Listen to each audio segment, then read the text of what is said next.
துளசி செடியின் சாபம் மற்றும் அதற்கான பரிகாரம். பண்டைய காலத்தில் விருந்தா என்ற மகாபக்தி கொண்ட ஒரு பெண் இருந்தாள். அவள் அசுரர்களின் அரசனான ஜலந்தரனின் மனைவி.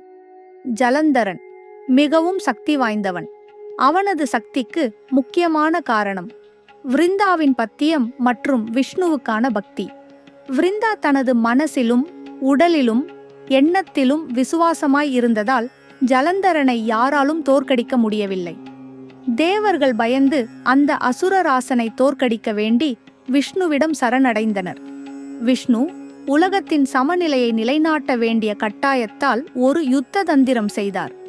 அவர் ஜலந்தரனின் உருவத்தில் விருந்தாவிடம் வந்து அவளை மயக்கிவிட்டார். அவள் தனது கணவராக நம்பி பத்தியத்தில் முறைகேடு ஏற்பட்டுவிட்டது. அதே நேரம் ஜலந்தரன் தனது சக்தியை இழந்து யுத்தத்தில் வீழ்ந்தான். இதை உணர்ந்த விருந்தா வேதனையால் குமுறினாள். விஷ்ணுவை பார்த்து சாபம் விட்டாள்.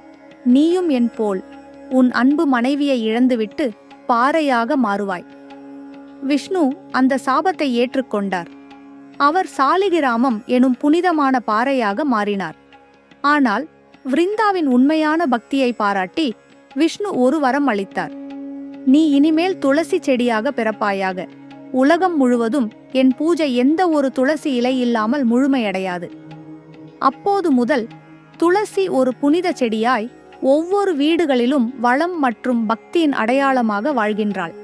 இந்த கதையிலிருந்து நாம் தெரிந்து கொள்கிறோம், உண்மையான பக்தி கடைசி வரை நிலைத்திருக்கும் போது அது தெய்வத்தையும் மாற்றும் சக்தி கொண்டது.